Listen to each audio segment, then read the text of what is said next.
So the Braves closer Kenley Jansen has landed on the 15-day IL with an irregular heartbeat. Now, heart problems are not new for Jansen, as back in 2018, the then Dodger closer underwent heart surgery after he suffered an ultra fibrillation episode in Denver as a result of a heart condition that leaves him vulnerable to irregular heartbeats at high altitudes.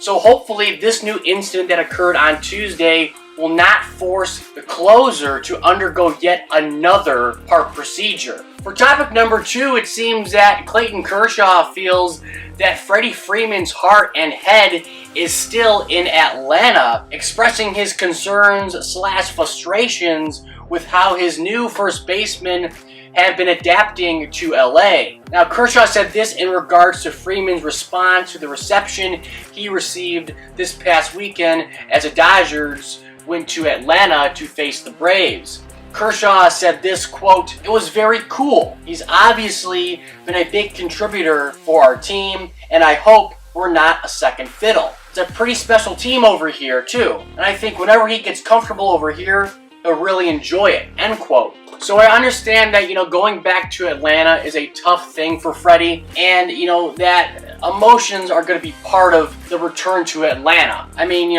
everybody deals with these type of things in their own way. Some guys hold it in, some guys are very vulnerable, and obviously Freddie Freeman has no problem being vulnerable. This is not a PR stunt for Freddie Freeman. That's just who he is, and I think that's great. That's awesome. So, there really should be no surprise when you see Freddie Freeman tear up. The first game back in Atlanta, he got his World Series ring. He shook hands with his former manager, Brian Snitker, as he received the ring. The reception by the fans was phenomenal. So that is all fine and well and expected from Freddie Freeman when it comes to his emotions he displayed while receiving his World Series ring. And of course, the first at-bat was emotional, tipped his cap. That's a wonderful thing. That's all fine and dandy and should be expected and really shouldn't set off any Dodger fans or Dodger players for that matter. However, I do want to say this. I personally think it's a bit much when he continues to cry and become emotional in Game 3 of the series during the 8th inning while he's playing first base. I mean, I was watching the series finale, live streaming this series finale on Sunday Night Baseball with my buddy Hayden, and it felt like every time they talked about the Dodgers in any way, they showed Freddie Freeman, whether he was at bat, whether he was playing first base, they always showed him, and 9 times out of 10, he was teary-eyed, he was emotional. This is Game 3, mind you, so I can understand where Clayton Kershaw is coming from. I'm sure for him, it's like, all right, dude, we get it, you loved Atlanta, you won a World Series, you've been there for, his whole professional baseball career. They drafted him. It'd be like Derek Jeter leaving the Yankees and coming back.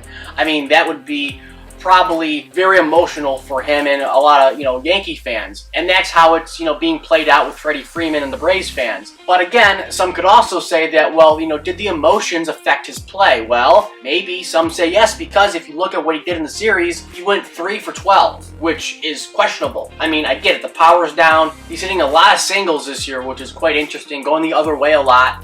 He talked about that during the postseason last year when the Braves were on their run, trying to go the other way with it, and he did that. And this year he's continuing that trend, but getting a lot of singles to left field for, and the power has dropped. Now, I mean, do the emotions play a big factor for him, or did they? When he went back to Atlanta, I'm sure they did. And some could say that's why he went 3 for 12. But again, I definitely see where Clayton Kershaw is coming from. And I do think his opinion is shared with other Dodger players in their clubhouse about Freddie Freeman and the way he has adapted to LA, or the lack of the ability to adapt to the new environment that is the Dodger organization. So I just thought that was quite interesting from Clayton Kershaw on Freddie Freeman, his new first baseman. Now next, Bryce Harper will officially undergo thumb surgery. Now, the Phillies manager Rob Thompson offered no timetable for Harper's recovery, but a source told MLB.com on Tuesday afternoon that they believe Harper could return as early as mid-August. Now, the Phillies have 88 games to play, So if Harper rejoined the team on August 15th, he could play the season's final 48 games. So hopefully by then, they'll still kind of be in it. Again, the expanded playoffs increases that possibility for a team like the Phillies, who seem to be hovering around 500 and have been for the past couple of years. So maybe this is the year, regardless of what happened to Bryce Harper, the starting pitching, the bullpen, regardless of what happens with that, maybe they could sneak in and Bryce Harper could be a major contributor to them making a late run come August and early September. Now, I also want to mention real quick that Thompson did decline to say which hand specialist will be performing Harper's surgery. Now, Harper did consult with several doctors on Monday to figure out which physician would be the best for his particular case when it comes to his thumb. Now next, Los Angeles Angels reliever Archie Bradley is believed to have suffered a right elbow fracture after jumping over a dugout railing during the Seattle Mariners and Halos brawl on Sunday. Now, Angels head trainer Mike Frosted told reporters on Tuesday that Bradley will miss a minimum of 4 weeks before he will resume throwing. Now, the Angels placed Bradley on the 15-day injured list, which is retroactive to June the 27th. So again, this is not great news for the Halos. When it comes to pitching, they don't have a lot to work with, basically, when it comes to starting pitching and relief pitching. Archie Bradley was, the big guy they brought in this offseason, a former Philadelphia Philly. He was looking to do good things in Anaheim for that Angels bullpen. This is what happens during brawls. Guys get hurt in the most bizarre ways. I mean, it's not like he threw a punch and he broke his knuckle. He did it jumping over a railing. I mean, that's how stupid these brawls can be. Again, it's fun to watch, but again, there's the other side of it, and that is guys can and do get hurt. Bad news for Archie Bradley and the Halos as a result of the brawl they were in between the Mariners a couple days ago.